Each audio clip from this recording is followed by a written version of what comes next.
Un hombre humilde entra al palacio del gobernante más poderoso del mundo. No es un rey ni un general, solo alguien que entiende cómo funciona la riqueza. En la Biblia fue José, el joven hebreo que pasó de esclavo a consejero del faraón, gracias a su sabiduría para administrar años de abundancia y años de escasez. Lo interesante es que esta historia parece funcionar como un arquetipo que aparece en distintas culturas. En Babilonia tenemos a Arkad, un escriba que aprende los principios para hacer riqueza desde cero. En Egipto tenemos a Merkeper, un comerciante que descifra cómo hacer multiplicar sus recursos para hacer crecer su riqueza. Hoy vamos a viajar a dos civilizaciones extraordinarias, Babilonia y Egipto, y vamos a analizar los secretos financieros más poderosos que nos han legado dos libros con nombres e historias muy similares. El hombre más rico de Babilonia, de George Clason, y El hombre más rico de Egipto, escrito por Denis Zoraida Fajardo.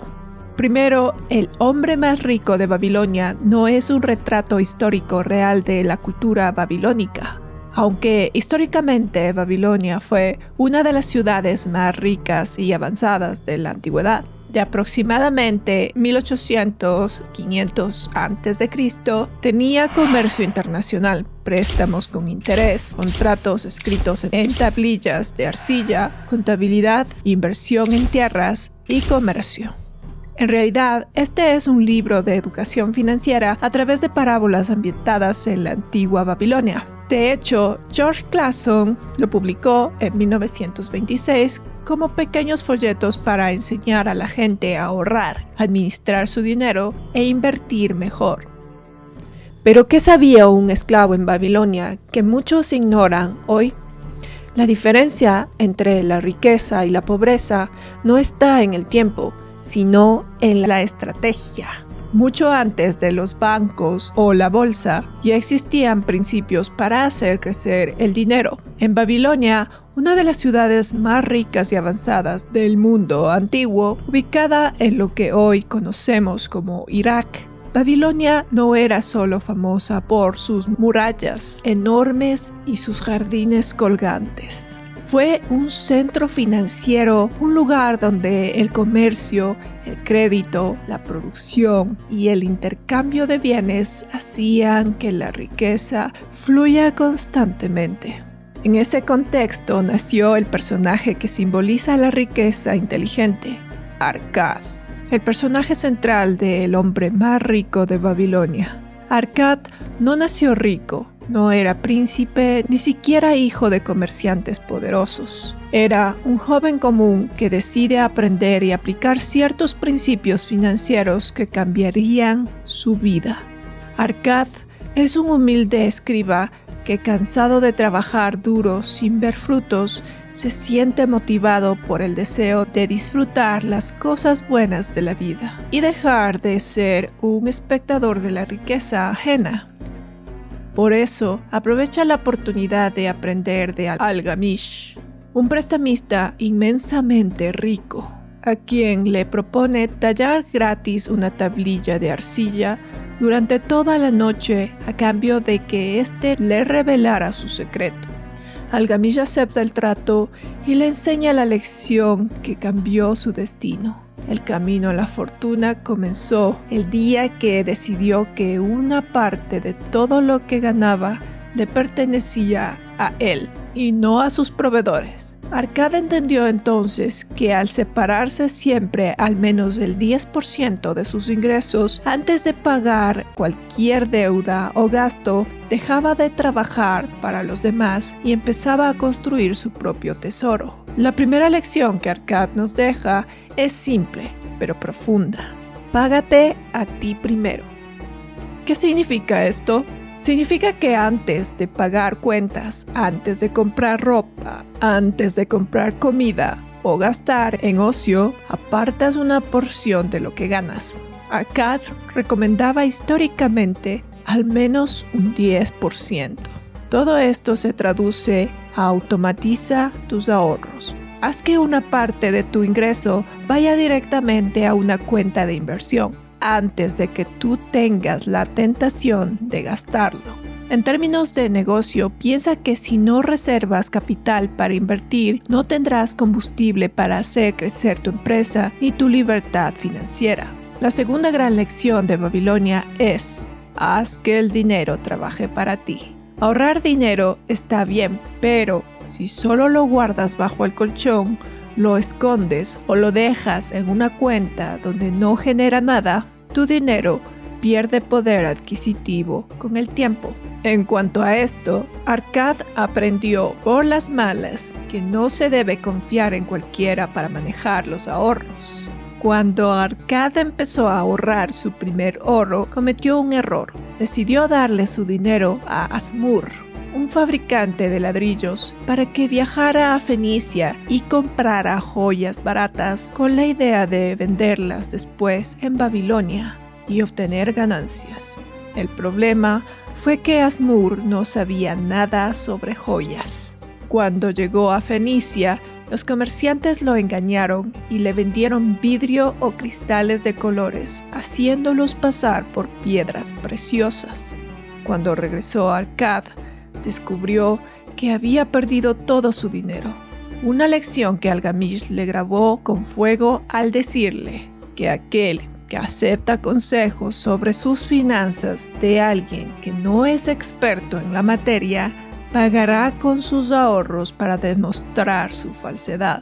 La regla es clara: si quieres consejos sobre joyas, ve al joyero. Si quieres saber de ovejas, ve con el pastor, pues los consejos son una cosa que se da gratuitamente, pero debes tener cuidado de tomar solo aquellos que valga la pena recibir. Tras este aprendizaje, Arkad empezó a invertir, y en cuanto acumuló su primer año de ahorros, evitando confiar de nuevo en personas como el fabricante de ladrillos para negocios de piedras preciosas, prestó su oro a un fabricante de escudos que le pagaba intereses. Pero Algamish le advirtió que no debía gastar esas ganancias en lujos, comparándolo con comerse a los hijos de su dinero. La verdadera riqueza de Arkad explotó cuando entendió el interés compuesto. Dejó de gastar los beneficios y los reinvirtió junto con el capital inicial, logrando que tanto su ahorro como las ganancias trabajaran juntos para crecer en un ejército de esclavos de oro que generaban ingresos de forma automática. Arkad reinvertía sus recursos en negocios que generaban ingreso constante, comercio local, producción de bienes y otras fuentes de ingreso pasivo. En la actualidad, esto puede significar invertir en acciones, bienes raíces, fondos indexados o incluso en un negocio propio online que venda productos o servicios mientras tú duermes. La clave es que se adapte a tus necesidades y que cada dólar que poseas tenga la capacidad de generar más dólares. La tercera lección tiene que ver con la disciplina. Evita las deudas innecesarias, pues el dinero fácil que viene con tarjetas de crédito o préstamos para gastos vanidosos puede sentirse como riqueza en el momento, pero la realidad es que esas deudas terminan consumiendo oportunidades de inversión reales. Arkad sabía que la deuda por lujos solo encadena a las personas a pagos infinitos. La deuda solo debe tomarse si es estratégica, es decir, si esa deuda financiará una inversión que generará más dinero del costo del préstamo. Siguiendo en Babilonia, otra lección vital que Arkad nos deja es la importancia de buscar asesoría sabia y aprender de los que ya han triunfado. Arkad no inventó sus principios, él los aprendió de Algamish, los perfeccionó y los aplicó consistentemente. Esto es exactamente lo que hacen muchos empresarios de éxito. Buscar mentores, seguir a expertos, estudiar los hábitos y patrones que funcionan. Si quieres crecer en finanzas o negocios, leer estos libros, buscar cursos serios, entrar en comunidades de emprendedores y financiar tu educación financiera junto a una profesión es una inversión que multiplica tu potencial.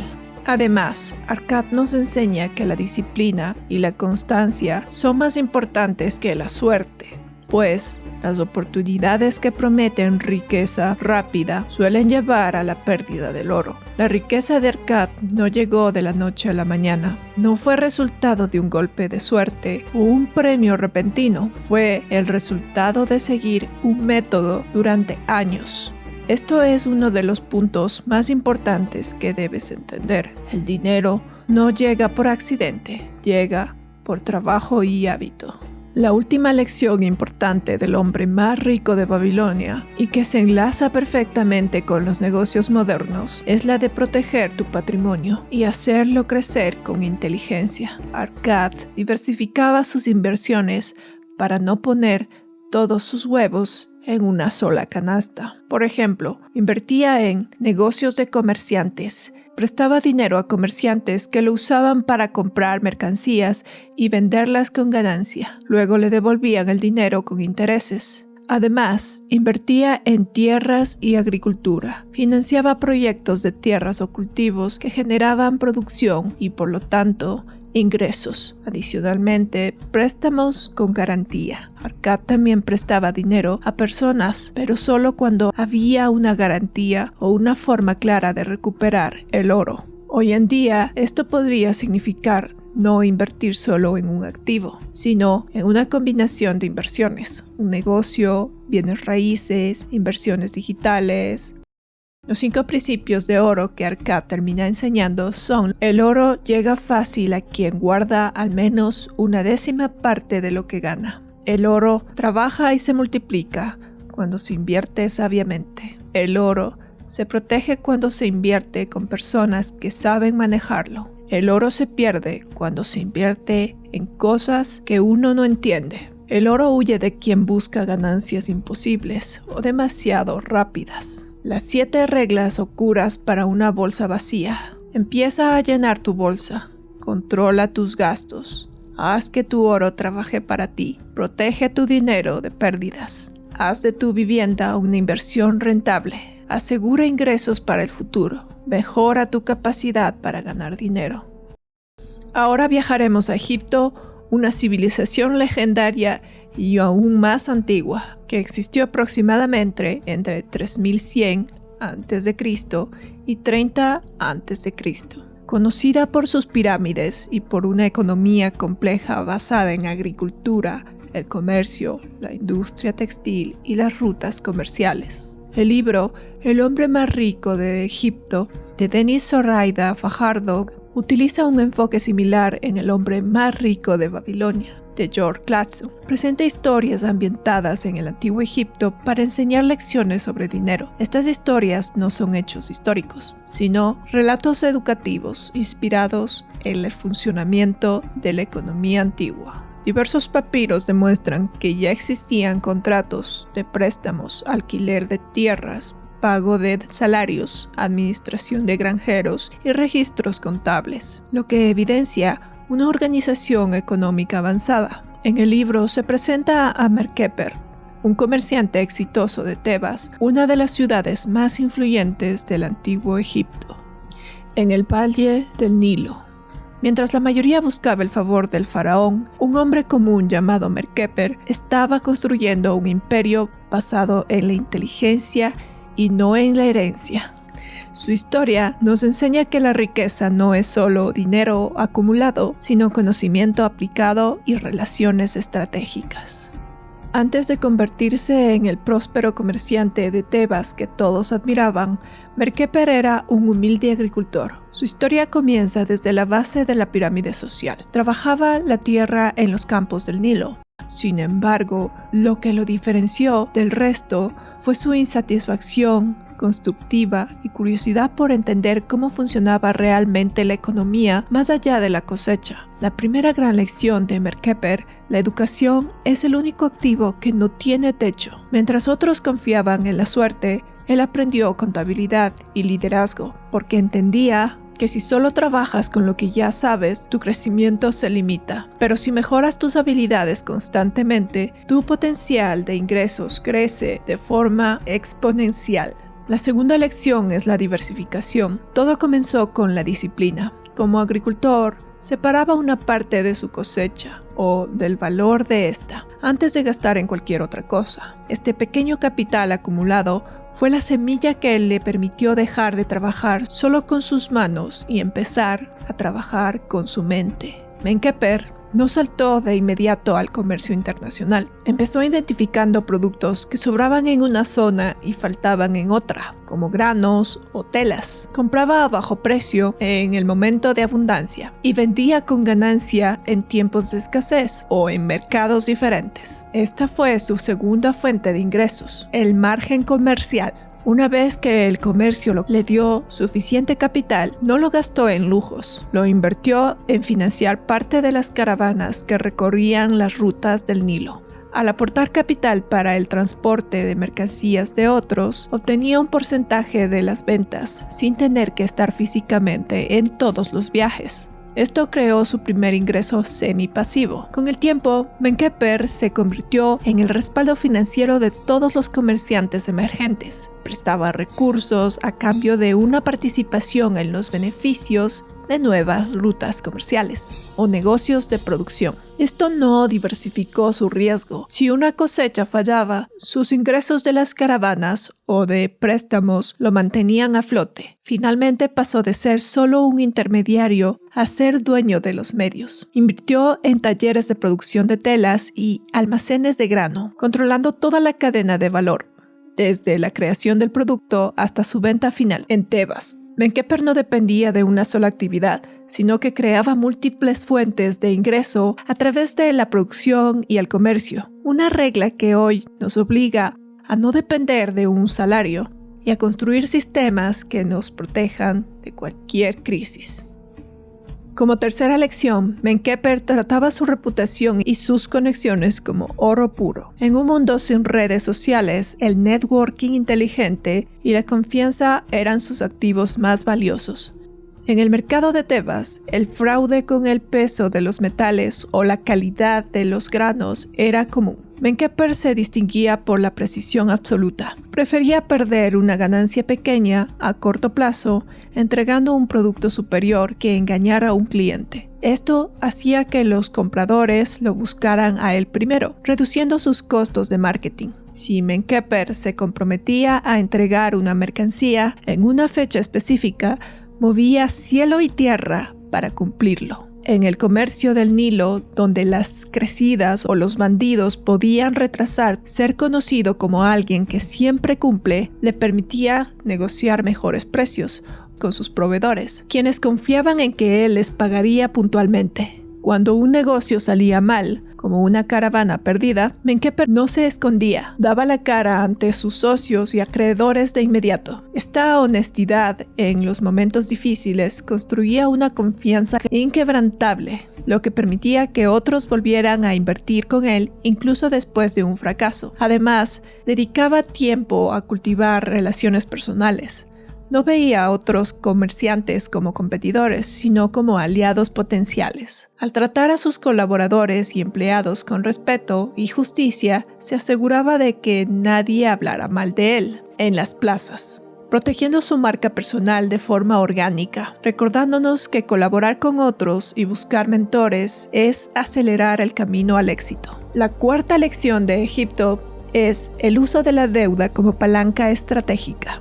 Menkêper jamás pedía un préstamo para lujos, ropa fina o banquetes en Tebas. Solo buscaba crédito cuando identificaba una oportunidad de negocio donde la rentabilidad era mayor que el interés del préstamo.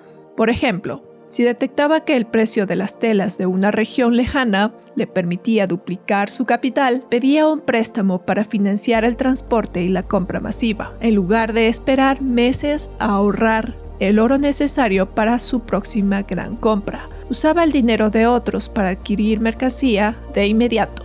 Esto le permitía aprovechar las ventajas de oportunidad del mercado y mantener sus almacenes siempre llenos, logrando una velocidad de rotación de capital que sus competidores, que solo usaban dinero propio, no podían igualar. La quinta clave es la ejecución disciplinada. Él no solo tenía ideas, sino que planificaba, monitoreaba resultados y ajustaba sus métodos constantemente, demostrando que aprender es sobre todo corregir y pivotar con rapidez.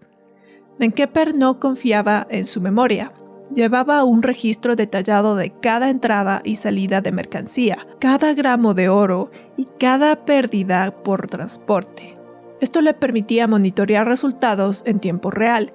Si una ruta comercial dejaba de ser rentable por el aumento de impuestos en una frontera o por la seguridad, lo sabía de inmediato, gracias a sus números, no por intuición. Antes de enviar una caravana al Sinaí o al sur por el Nilo, Menkheper no solo planeaba la ganancia, planeaba el riesgo. Establecía rutas alternativas y protocolos en caso de tormentas o ataques. Esta planificación estratégica significaba que cuando algo salía mal, él ya tenía una respuesta preparada, lo que le permitía pivotar con rapidez, mientras otros comerciantes entraban en pánico y perdían toda su inversión. Además, periódicamente revisaba sus procesos de almacenamiento y distribución. Si descubría que el grano se echaba a perder por la humedad en un almacén específico o que un capataz no era eficiente, no lo ignoraba. Ajustaba sus métodos constantemente, cambiando la ubicación de sus bodegas o renegociando los términos de transporte. Para él, un error era simplemente una señal de que el sistema necesitaba una mejora técnica.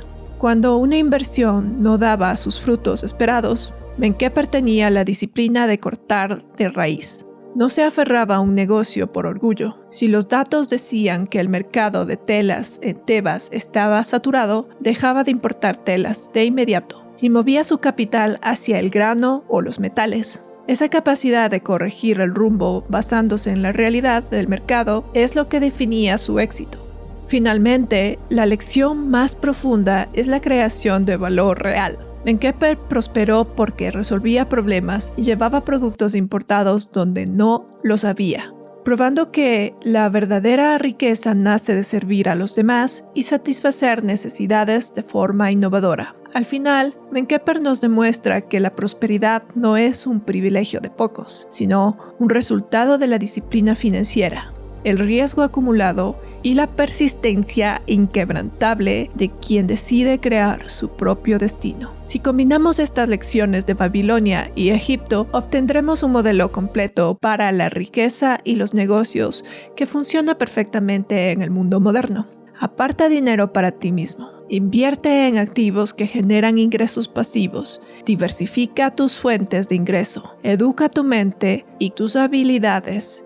Escucha a mentores, usa la deuda de manera estratégica, planifica con disciplina y crea valor real para los demás. Piensa ahora en ti como una mezcla entre Arkady y Menkheper, alguien que no solo comprende los números, sino que sabe cómo aplicarlos, cómo construir negocios escalables, cómo liderar equipos, cómo usar relaciones estratégicas para crecer y sobre todo, cómo pensar en abundancia en lugar de escasez. Últimamente, la riqueza no es un destino, es un camino lleno de decisiones inteligentes, hábitos constantes y acciones estratégicas. Y ese camino puedes comenzar a recorrerlo hoy mismo.